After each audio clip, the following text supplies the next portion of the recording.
lekkuma ci dama ci xëpp suuf. ok bi ñu amee candidat bu falu. ñenn ñi nekkuñ ci nguur gi ñu commencé di xalam Macky Sall. seen problème yëpp mooy et puis dégg naa sax ñu naan pourquoi waa M23 dem ci gouvernement bi mais M23 moo gagné élection yi. mais Abdou Aziz Diop mu doon porte-parole M23 mu ngi Abdou Aziz Taal ñu doon taxaw ci podium bi téye micro bi. ak waa Y'en a marre. kon ñooñu bu fekkee dem nañ nekk ci gouvernement bi nekk ay ministre daal yaa ngi ci am nekk ministre.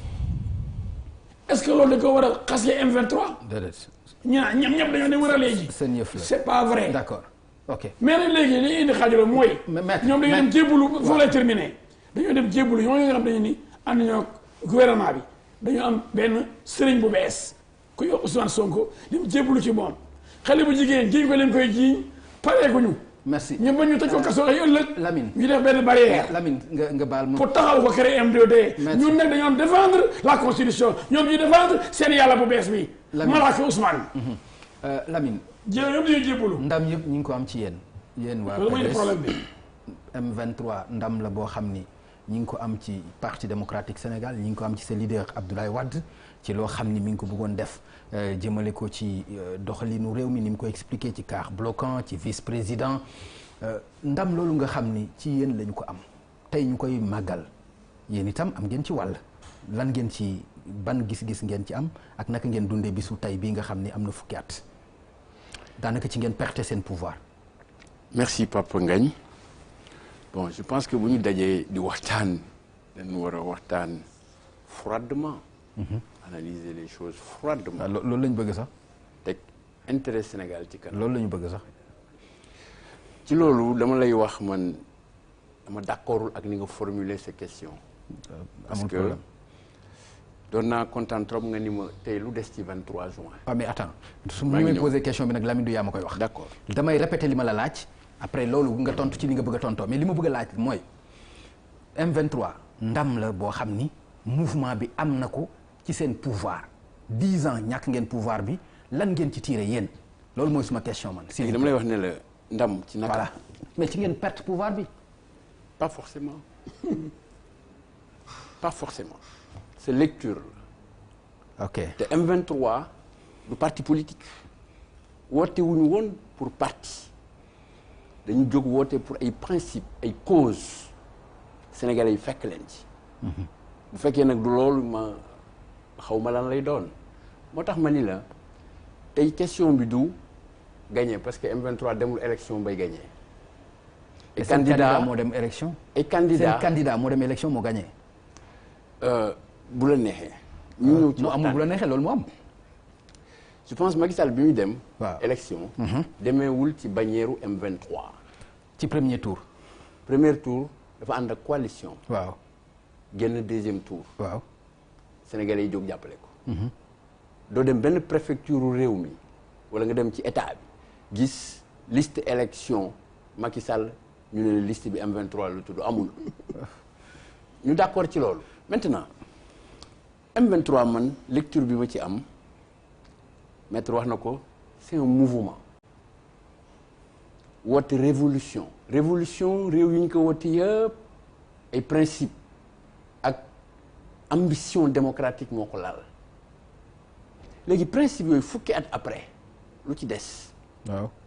M23 mais man bu weesoo bés bi yaa ngi laaj sa bopp yaa ngi tontu sa bopp. maa ngi ñëw te man li ma la laaj bëgguloo ci tontu. dañuy waxtaan parce que lan li moo nga ci ma des laaj li nga xam nga li ci des dinañ ci ñëw loolu. maa ngi ñëw bu fekkee da nga may laaj kay di ma dagg bàyyi ma tontu rek. ah non yow kay yaa laaj sa bopp bëgg a tontu sa bopp aussi M23 Lamine. le 23 juin. ok au-delà de l'événement ay nit la. ok xeex la woon pour ay principes ak ay causes. principes yooyu ces principes démocratiques fu ñu ci toll. est-ce que tey ok donc nga répondre sa bopp. violation yi fi am. waaw est-ce que gënuloon yées li ñu doon dénoncer 23 juin. ok Sénégalais yi ñu ngi ñuy déglu. ñaar mooy acteurs yi ko porté woon. le 23 juin. anoonu. bu fekkee 23 juin dañ ko defoon pour la cause de la démocratie sénégalaise. tey ñu koy defal anniversaire ñu gis ne Sénégal dafa xaaj ñaar am na ñu sañ-sañ laajte le pourquoi.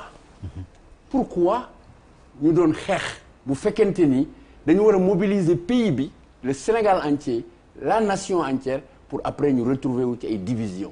Où est le Sénégal dans toute cette affaire? Où sont les principes démocratiques yi taxoon Sénégalais yi waxuma la organisation yi yi taxoon Sénégalais yi parce que boo calculer organisation yi fa nekkoon nga jël li ñu am ci mbooloo ak Sénégalais yi jógoon de leur propre gré par conviction wuy ci appel du 23 juin di nga comprendre ne le 23 juin tey toog sax di défendre di revendiquer paternité 23 juin c'est ne pas respecter les Sénégalais. Ah bon? Oui. D'accord, merci beaucoup. Parce que pour moi, le 23 juin appartient aux Sénégalais, sauf que des hommes politiques et des porteurs d'ambition politique ñoo ci rax dévier ko détourner ko de son sens véritable. Lecture boobu la ñu war a def ci M23 ci 23 juin. Mais boo ko ma waxee ne dañoo gagné. waaw mais M23 du woon kuréel politique. Et je pense que bu gagné di am ci 23 juin déclic bi de. bu gagné di am déclic bi waaw damay expliquer xam nga ni mooy déclic bi leen fi jëlee. bu gagné di am 23 juin. mais xam nga ni mooy déclic bi leen fi jëlee. non pas forcément. d'accord ok c'est bon. ma daaneel nga may ma daaneel waaw s'il vous plaît nga may ma daaneel daaneel waaw. ma jàpp ne. waaw 23 juin au-delà de nit ñi. au-delà des organisations. li ñu am solo li ñu gën a war a mën a jàpp bu dee da nga naan ndam da ngay delloo ndam loolu ki ko moom.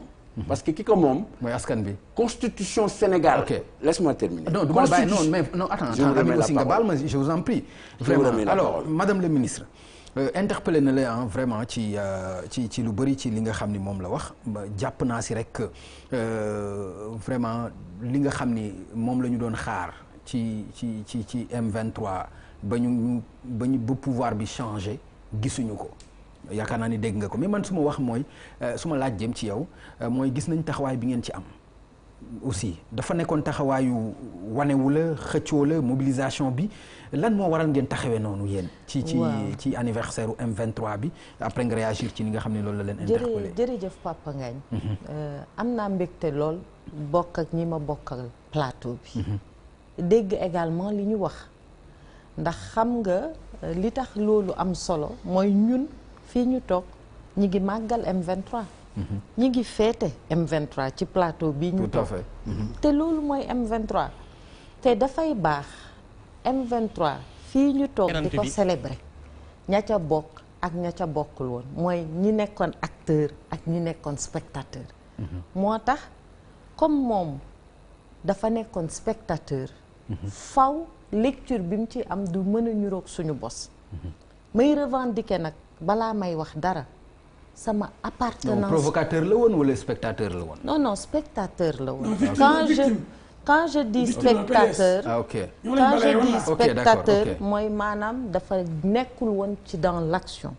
parce que mi ngi woon ci beneen côté. ok mais damay revendiquer balaa may tàmbali damay revendiquer sama appartenance politique j'étais membre du M23. en ma qualité de politique. parce que M23 li ñuy wax ne askan bi la c'est le peuple. mais le peuple c'est qui est le peuple. kan mooy askan bi. askan bi mooy journaliste yi. askan bi mooy mouvement citoyen askan bi mooy acteur politique yi. kon M23 du ay parti le M23 c'est un esprit porté par des identités remarquables. te M23 bi ñu koy sos nag dañ ko sos ci salon Amath Dansokho ma koy dellu di ñaan njabootam.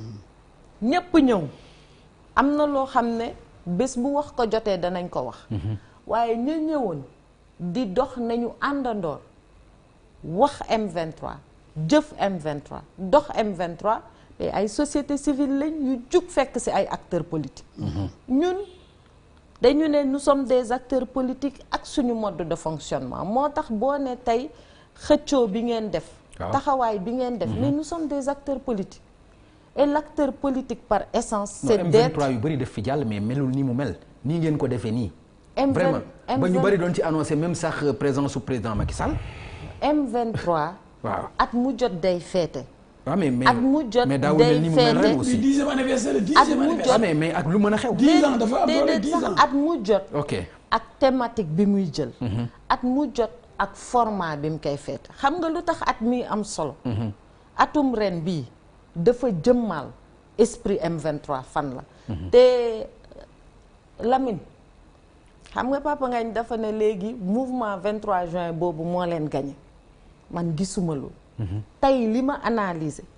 bi ma toogee di xool M23 dama ne tey président Ablaye Wade dañ ko war a delloo njukkal les acteurs politiques ndax gis nañ fi acteur politique bu toll ci rapport de force buñ ko tegal bu dul Ablaye Wade mu réagir ni mu réagir le président Ablaye Wade bi muy ñëw le 23 juin les acteurs politiques defal nañ ko rapport de force boo xam ne taxaw na jiital askan bi ndax projet de loi bi ticket bi biñ ko dugalee assemblée dafa ne nañ ko retirer bi ñu demee ba tàkkusaan di waaj a jot il a pris sa décision d'homme d'État ne nañu retirer projet de loi bi gis nga même le recul là même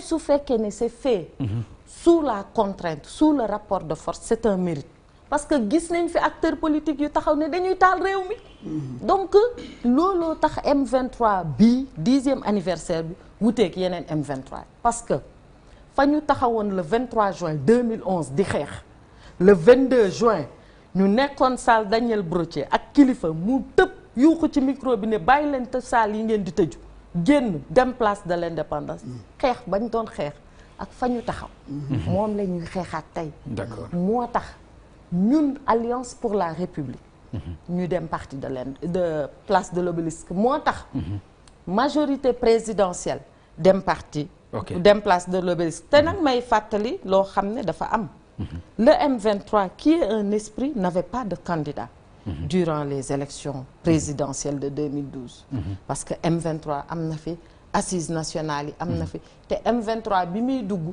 Benno Siggil Sénégal moo dugg biir M23 bi ñu demee bay wax candidature unique Benno Siggil Sénégal d'accord ñu mu am plusieurs candidatures président Macky Sall dem ànd ak Macky 2012 Benno ak Tanor am Benno Siggil Sénégal am yeneen candidature am toujours dans la continuité de l'esprit du M23 ña fa ne woon ñëpp ne nañu dem ku nekk na dem natt boppam bu ñu demee ba natt képp ku mën a génn képp ku mën a génn déedéet waxuñu ñu ànd ak président Macky Sall dafa am solo l'histoire c'est important mais moom moo génn képp ku génn ñu ànd ak yow yàlla def président Macky Sall génn ñëpp ànd ak moom noonu la ñu mën a résumer s'il vous plaît alors kilifa mouvement Y'en a marre gis nañ ko ci côté M2D lan moo waral loolu d'abord waaw li waral loolu mooy que ni c'est un mouvement constant M2D le mouvement Y'en a marre d'abord plutôt ok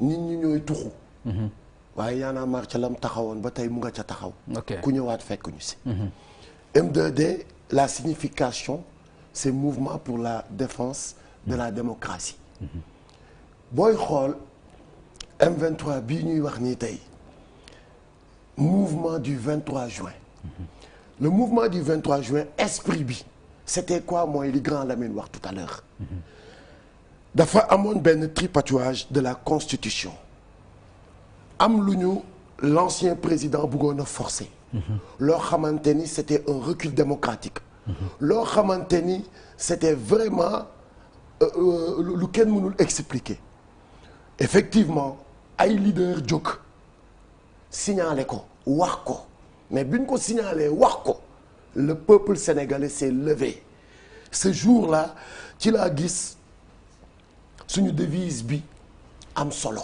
suñu devise bi ñu doxee ko un peuple un but une foi il y avait pas d'effigie politique il y avait juste une couleur le drapeau national il y avait un objectif c'est de faire barrer aux députés qui étaient à l'Assemblée nationale de voter la loi du ticket vice-président ak ñaña donc mu nekk une date historique une date boo xamante ni mu ngi commencer le 22 te si ce n'était pas ce peuple sénégalais bu doon ci politique yi rek lañ ko doon xaar duñu mës a amal le 23 juin parce que ma sœur vient de la confirmer ñu ngi fekkoon les leaders politiques ci salle Daniel Brottier bi ñu nekkoon di réunion sur quelle forme barrer à Abdoulaye Wade la route. budul raak. budul raak. ñu naan way dañuy bind ay pétition yónnee ko Union européenne ak waa États-Unis ak affaire yooyu. ñu ne leen mais yéen l'heure est grave. ticket bi suba lañ koy voté le temps ngeen di bind ay pétition yooyu muy yegg Union européenne ak ay États-Unis mais dina fekk député yi voté affaire bi. ba pare nous n'acceptons pas l'ingérence nous sommes des Sénégalais. affaire bi fii la xewee war nañ ko mun a régler entre sénégalais. bañ ci dugal kenn babysitting bi jeex na jot na le peuple sénégalais génn wan aux politiciens yi fi nekkoon autant ne leen que ni kenn dootul laal la constitution sénégalaise doy na dafa doy. ci naka noonu paa yi jóg ñoom paa ñas jóg nañu les jeunes vous avez le sang chaud toog leen ñu xool ak dal buñ ko réglé ñu romb leen fa dem effectivement. mooy li xewoon place de l'indépendance. Ce jour-là on avait arrêté Thiat on avait arrêté Cap de Cess Fou Malade Karim Xurum Xaq bi nekk tey nitu dëgg man ak Simon nekk ci biti di continuer front bi nelawuñu on a passé la nuit dañu xoolee ba bët set ci la ñu ànd ak étudiants yi ñu am ci mérite am ci rôle bu mag buñ ci joué. jubali buntu Assemblée nationale taxaw foofu ce jour. ne les députés qui étaient élus par le peuple ñu bëggoon a trahir peuple bi nangu na souveraineté am peuple bi nangu na li nga xamante ni mooy moomelam dinañ leen wan ni nous sommes le vrai peuple et nous allons vous empêcher de faire